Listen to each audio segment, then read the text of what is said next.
गांव था धवलपुर। ये लग गया मेरा मसाला। अब तक गांव में किसी को पता नहीं चला कि 15 में कैसे खिलाती हूँ, और ना ही आगे कभी पता चलेगा। ये थी कमला काकी। धवलपुर में आए हुए उसे अभी बस 6 महीने ही हुए थे। वो रोज सुबह अपना ठेला लगाती थी। 15 रुपए में भर पेट मटन रोटी। उस दिन भी कमला काकी ने अपना ठेला लगाया। काकी, आज तो बहुत अच्छी खुशबू आ रही है। गली की मोड़ पर ही पकड़ ली। आजा मेरे बच्चे, अपनी ले ले। आज गरम गरम खा, मजा आ जाएगा। काकी, मुझे रस देना और मेरे लिए 5 रोटी कर देना। हाँ बेटा, मुझे मालूम है तुझे ज्यादा लगती हैं। ले, रस भी ले लेना। और चाहिए हो तो शर्माना मत। तू खाता है तो मुझे अच्छा लगता है। काकी, एक बात पूछूं?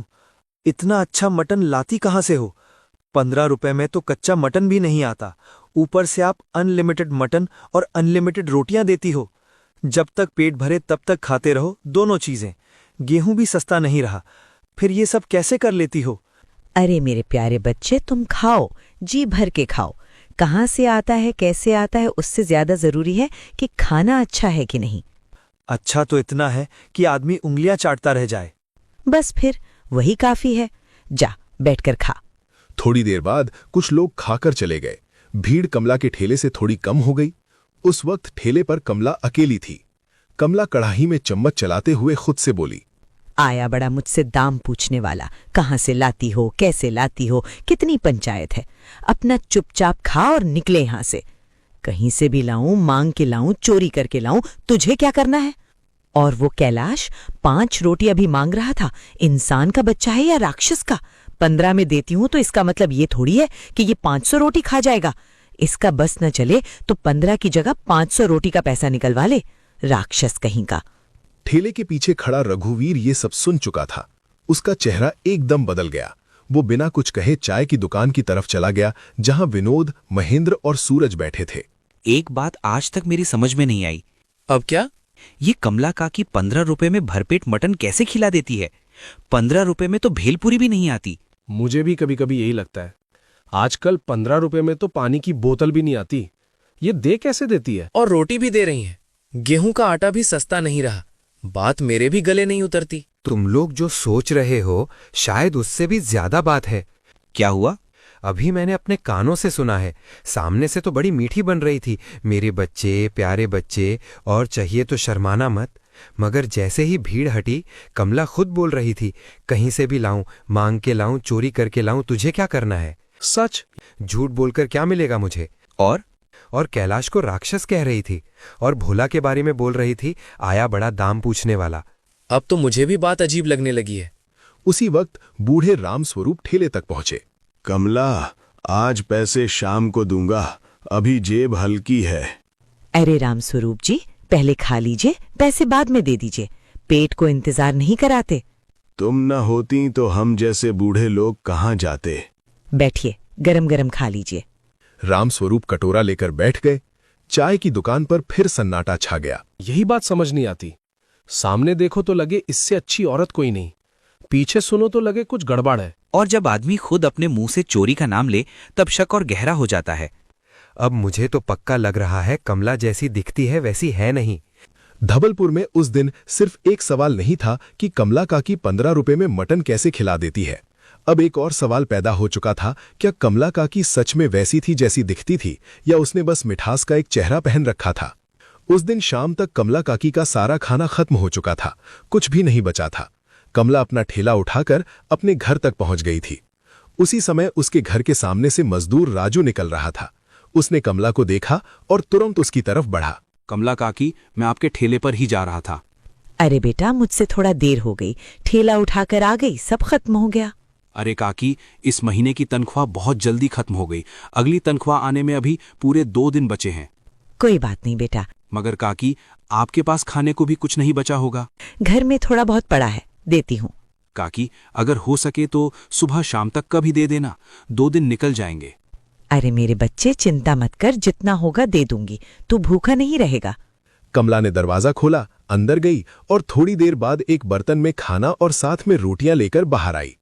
ये ले, अभी के लिए भी है और सुबह तक के लिए भी काम आ जाएगा। संभाल कर ले जाना। वाह काकी, तुम तो सच में बहुत अच्छी हो, इतना सब दे दिया। अरे मेरे बच्चे, ये तो कुछ भी नहीं, जा आराम से खा लेना। राजू खाना लेकर चला गया। जल्दी में वो अपना भावड़ा वहीं दरवाजे के पास भूल गया। कमला ने दरवाजा बंद कर लिया। थोड़ी दूर जाकर राजू को याद आया। अरे, फावड़ा तो वहीं रह गया। वो वापस मुड़ा। घर के पास पहुंचा तो अंदर से कमला की आवाज सुनाई दी। कमरा बंद था। कमला जैसे किसी से बात कर रही थी। राजू दरवाजे के पास ही रुक गया। आप सही कहते थे कि ऐसे लोगों को मैंने सिर पर चढ़ा रखा है। भूखे लोग उठ के मेरी छाती पे मुंह उठाकर चले आते हैं, मांगते हुए भी शर्म नहीं आती।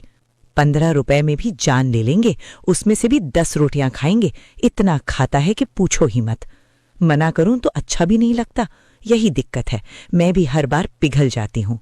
मैं समझ गई। मैं आपका दिया 15 रुपए वाला मकसद आज तक नहीं भूली हूं। इस चीज को मैं हमेशा ध्यान में रखती हूं। मुझे मालूम है कि इनको 15 रुपए में कैसे खिलाकर मुट्ठी में रखना है। आपका 15 रुपए वाला मकसद मेरे दिमाग में भी है और मेरी नस नस में भरा हुआ है। मैं उसे कभी नहीं भूलूंगी। राजू की आंखें फैल गई। उसकी नजर अपने भावड़े पर पड़ी जो दरवाजे के पास रखा था। उसने बिना आवाज किए भावड़ा उठाया और चुपचाप वहां से लौट गया। अगली सुबह चाय की दुकान पर राजू की आवाज भारी थी। मैं रात को अपना फावड़ा लेने गया था। फिर अंदर से कमला काकी की आवाज आ रही थी। वो किसी से बात कर रही थी। किससे? पता नहीं, मगर साफ किसी को जवाब दे रही थी और मेरे बारे में बोल रही थी। कह रही थी, ऐसे लोगों को मैंने सिर पर चढ़ा रखा है। 15 रुपए में भी जान ले लेंगे, 10 रोटियां खाएंगे। मैंने कहा था ना, वो अकेले में अलग ही है। और एक बात और बोली, किसी 15 रुपए वाले मकसद की बात कर रही थी। कह रही थी, मैं आपका दिया 15 रुपए वाला मकसद नहीं भूली हूं। मुझे मालूम है कि इनको 15 रुपए में कैसे खिलाकर मुट्ठी में रखना है। मैं तभी सोचूं, 15 रुपए में तो कच्चा मटन नहीं आता, पका हुआ तो बहुत दूर की बात है। और कच्चा मटन तो छोड़, वो भी अनलिमिटेड। जितनी बार बैठो उतनी बार खाओ, भले 5 बार खाओ, 10 बार खाओ। यानी इतना मटन तो 200-300 रुपए का आता है, जितना ही अनलिमिटेड देती है, जिसमें रोटियां, वो भी घी लगी हुई। अब तो मुझे पक्का लग रहा है इस 15 रुपए के पीछे कोई सीधी बात नहीं है। मगर कुछ भी कहो, कल ये बात जब मैंने सुनी तो उसके बाद मैंने उसका दिया हुआ खाना नहीं खाया, पड़ा रहने दिया। रात को सिर्फ पानी पीकर ही सो गया। पता नहीं किस जानवर का मटन लाती है। अब बात बहुत आगे निकल चुकी है। अब धवलपुर में लोग सिर्फ इतना नहीं पूछ रहे थे कि कमला काकी 15 रुपए में भरपेट मटन कैसे खिला देती है। अब उनके मन में डर भी घर कर चुका था। अगर 15 रुपए में इतना सब मिल रहा था तो उसके पीछे आखिर चल क्या रहा था? अगली शाम ठेला वैसे ही लगा था। भीड़ पहले जैसी थी। कमला सामने से पहले जैसी मीठी थी। आओ मेरे बच्चों, आज गरम गरम है। हाँ बेटा, तेरे लिए रस ज्यादा। तू बैठ, मैं रोटी अभी उतारती हूँ। अरे शर्माना मत, जितना पेट भरे उतना खा। काकी, आज तो सच में बहुत अच्छा बना है। अरे बेटी, अच्छा लगे तो कल फिर आ जाना। आऊंगी काकी। सीमा चल दी। थोड़ी देर बाद भीड़ फिर हल्की हुई। कमला अकेली खड़ी कड़ाही में चम्मच चला रही थी। उसी वक्त सीमा, जो अपनी चुन्नी वहीं भूल गई थी, वापस लौटी। दरवाजे तक आते ही उसने कमला की आवाज सुनी। बस सामने से 2 मीठे बोल बोल दो, फिर सब सिर पे चढ़ाते हैं, जैसे मेरा लिए घर बार लुटाने आए हों। आज इसको दे दो, कल उसको दे दो, परसों तीसरा चला आएगा। मैं भी ना खुद ही इन्हें सिर पे चढ़ाती रहती हूँ। सीमा ने घबराकर अपनी चुन्नी उठाई भी नहीं, चुपचाप वहां से निकल गई। उस रात घर पहुंचते ही उसने अपने आदमी गोपाल को सब बता दिया। गोपाल उसी समय बाहर चबूतरे पर अपने 2 दोस्तों मदन और हरिशंकर के साथ बैठा था। मैं आज अपने कानों से सुनकर आई हूँ। सामने से तो मीठी है, पीछे से कह रही थी कि सब उसके सिर पर चढ़ाते हैं। फिर वही। अरे कमला काकी को तो मैंने भी कल रात अजीब हालत में देखा था। तेरी बातों में बताना ही भूल गया। क्या देखा? कल रात मैं खेत से देर से लौट रहा था। रात के करीब 3 बजे मैंने कमला काकी को कहीं से जल्दी जल्दी आते देखा, चुपचाप, जैसे किसी को पता ना चले। पक्का वही थी? हाँ, वही चाल, वही ओढ़नी, जल्दी जल्दी आ रही थी। देखा, मैं कह रही हूं ना, औरत सीधी नहीं है। दिन में ठेला, रात में बाहर। बात अब गहरी लग रही है। अब तक लोगों को सिर्फ कमला की जबान पर शक था। अब पहली बार उसकी रातों पर भी शक होने लगा। उस रात धवलपुर सो चुका था। गलियां शांत थीं। दूर कहीं कुत्ता भौंक रहा था। कमला काकी अपनी खाट से धीरे धीरे उठी। बिना आवाज किए दरवाजा खोला, एक खाली बोरा उठाया और चुपचाप बाहर निकल गईं। बस किसी की नजर न पड़े, जल्दी जाऊं और जल्दी लौट आऊं। वो ओढ़नी कसकर तेज चाल से चल पड़ी। गांव के मोड़ पर बैठा चौकीदार भीमू ऊँग रहा था। उसने दूर से एक परछाई देखी, आंखें मलकर उठ बैठा। अरे ये तो सामने वाले ठेले की कमला काकी लग रही हैं। इतनी रात गए कहाँ जा रही हैं? कमला बिना पीछे देखे आगे बढ़ गई। भीमू देर तक उसे जाता देखता रहा। सुबह होते ही उसने ये बात नाई रामलाल को बता दी। मैंने अपनी आंखों से देखा है, रात के 2 बजे कमला काकी कहीं जा रही थी। 2 बजे अकेली? हाँ, और ऐसे जा रही थी जैसे किसी को पता ही न चले। रामलाल ने 2 और लोगों को कहा। दोपहर तक बात फैल गई। मैंने भी 5 दिन पहले कमला काकी को देर रात कहीं जाते देखा था। बहुत अजीब औरत है। लोग कहते हैं सामने अच्छी है, पीछे से बदतमीज, और अब रात को भी कहीं जाती है। अगली रात हरिशंकर ने ठान लिया कि अगर कमला फिर निकली तो वो उसके पीछे जाएगा। रात गहरी हुई, कमला फिर निकली। इस बार हरिशंकर दूर दूर से उसके पीछे चलता रहा। गांव से बाहर सूखे कुएं के पास एक बूढ़ा आदमी खड़ा था। उसके पास एक बोरा रखा था। किसी को पता तो नहीं चला?